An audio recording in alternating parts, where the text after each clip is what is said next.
Hello YouTube, this is Canadian folk musician Jesse Ferguson, and today I bring you another video in my series of tutorials on popular folk songs, specifically Celtic music as you might call it.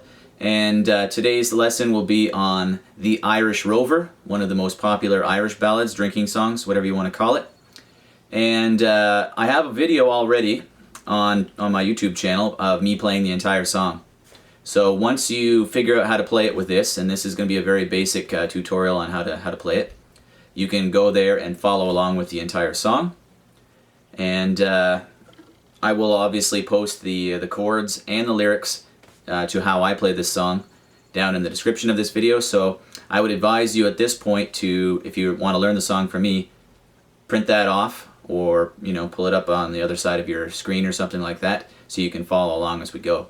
Now, if you've followed any of my other tutorials, you'll know that the strum pattern for this song is going to be basically the same as for most of those other upbeat folk songs. So I just posted a tutorial, for instance, on Scotland the Brave. This strum pattern is going to be exactly the same. So once you know how to do it, you learn the strum pattern for some of the slow ballads, you learn the strum pattern for some of the upbeat drinking songs, and you basically can play almost everything in the folk canon once you've got that accomplished.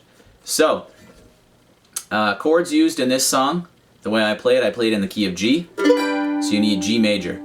So I'll come up a little closer here and show you how to voice these chords. There are different ways of playing these chords. You can download chord charts off Google, obviously. You want some of the simple chord versions though. I mean, there are different ways of voicing chords. A lot of the chords from Mandolin you can play with just 2 fingers. So your pointer finger is going to go on the 2nd fret of the A string, that's 2nd from the bottom. And then your ring finger, or your middle finger, sorry, is going to go on the 3rd position of the E string. So G major. Again, there are different ways of voicing it. This is the simplest way. So G.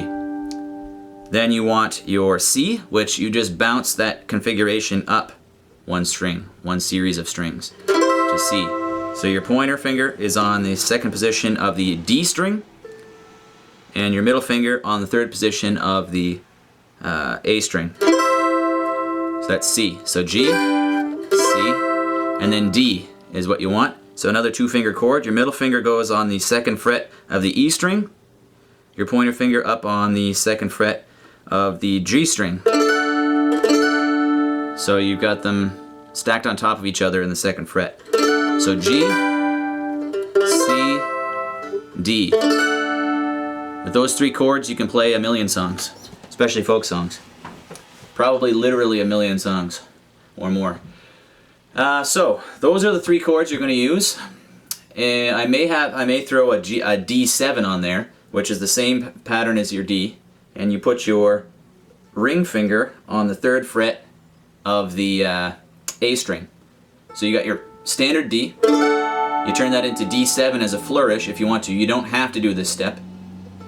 D7. So D, D7. But essentially it's a 3-chord song. So to start off, I usually like to start it slow by letting the chords ring out.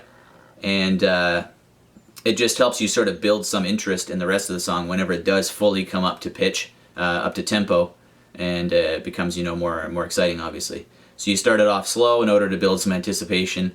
Some people may find that annoying, in which case you could just start at full tempo from the beginning if you wanted to. That's up to you.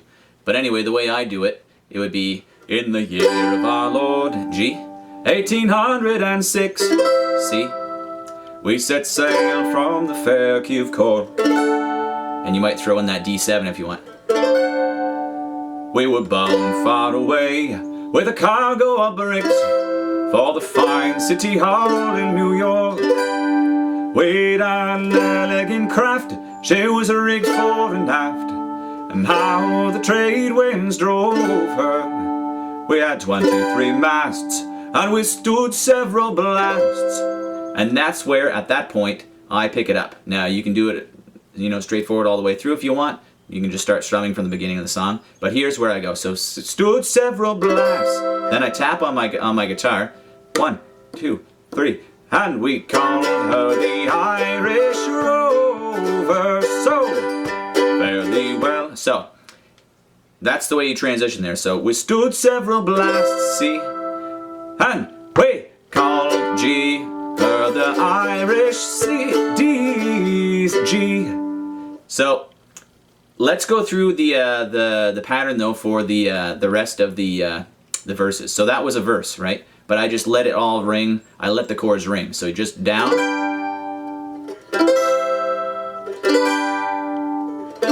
But the strum pattern for the remainder of the song, including the chorus and the verse, is going to be like this. And if you've seen these other videos, you'll know what I'm talking about with this bass note business. But every chord, if this is the only one you've ever seen, every chord has an associated bass note with it. Bass being the lowest tone that's associated with that chord. So if you're playing a G major, G, the bass note, that as I play it anyway, is going to be the D string, which is the second series, not the top, but the second, just open. So that means you don't play anything on it, you're not fretting it, you're just plucking it. So that's it there, that's the bass note. If you play the 4-finger version of G, you'll notice it's the same note.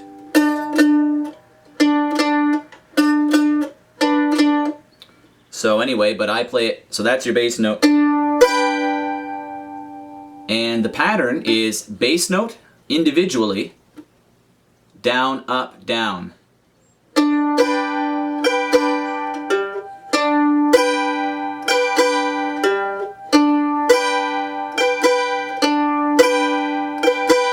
So I'm going to zoom in a little bit on my strumming hand here to show you what that looks like. So I pick out the bass note, which again is the second series from the top. We say series because it's 2 strings plucked as one. So bass note, down, up, down. Bass note, down, up, down. Bass note, down, up, down. Bass note, down, up, down. Now whenever I find that bass note, I pluck it, but I don't pull my pick away. I leave it where it is, basically on site, right? So I don't have to find that space again. So it just stays there. It's positioned in the between the series. So bass note,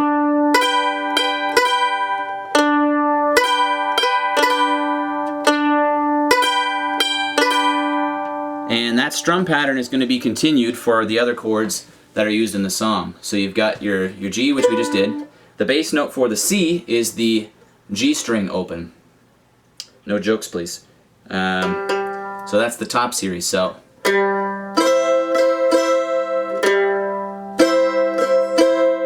then back to G. For the D chord, it's the G string again, but here you're voicing it. You're fretting it on the 2nd fret, obviously, because you're playing a D chord.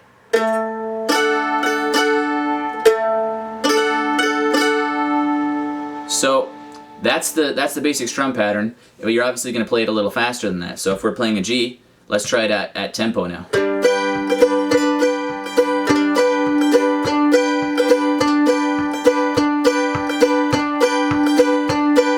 So you can slow it down.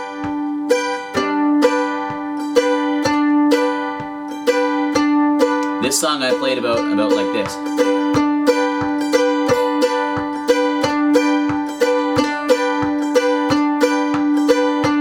And I'm tapping my foot there, so you notice that whenever on one of the taps, it's when I'm hitting the bass note. So tap, tap, tap, tap. So let's do a verse that's up at speed. So we'll do the 2nd verse. About the guys who were on the ship. We had, so 1, 2, 3. We had Barney McGee from the banks of the Lee. We had Hogan from County Tyrone. We had Johnny McGurk, who was scared stiff of work, and a man from Westmead named Malone. We had Slugger O'Toole, who was drunk as a roll, fighting Bill Tracy from Dover, and your man named McCann from the banks of the Bann was the skipper of the Irish Rover. So let's just do that, the verse, and I'll sing out the chords instead of singing the words, which may help cue you.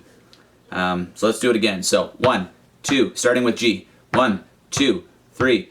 In the year of our Lord 1800 and C, we set sail G from the G, G, G, D.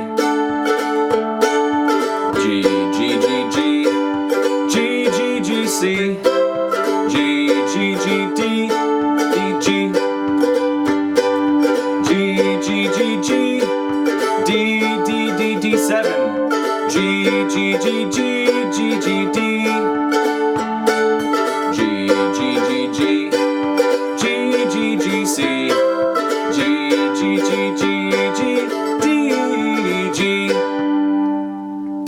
So that's the way you do the verse.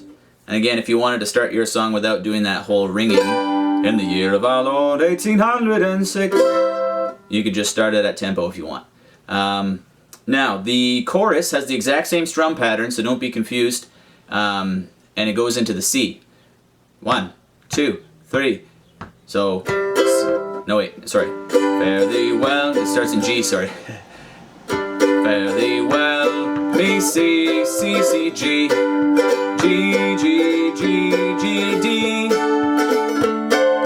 G, G, G, G, G. I'm confusing myself here. Fare thee well, me pretty little girl, for I must sail away. And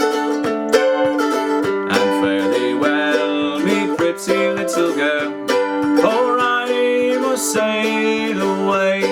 Let's try that with the chords now. Fare thee well, C, C, C, C, D, G, G, G, G, G, D, D7, G, G, G, G, C, C, C, C, G, G, G, G, D, D, D, G. I don't know if that helps or makes it worse, but anyway, again, you can print off the chords and follow along. You can follow my full-length video on it. So that's the way you play the song. I hope you found that helpful. You can check out my website for other information on my music and so on. Obviously, I have a whole lot of folk song videos posted here on YouTube, including a lot of other tutorials. If you'd like to see another tutorial posted on some other song, that I already have posted a version of it on YouTube. So in other words, I performed a song and you'd like to learn how to play along with me, please feel free to leave those in the comments box below. And good luck with your playing, and I'll catch you on the next one. Thanks. Bye.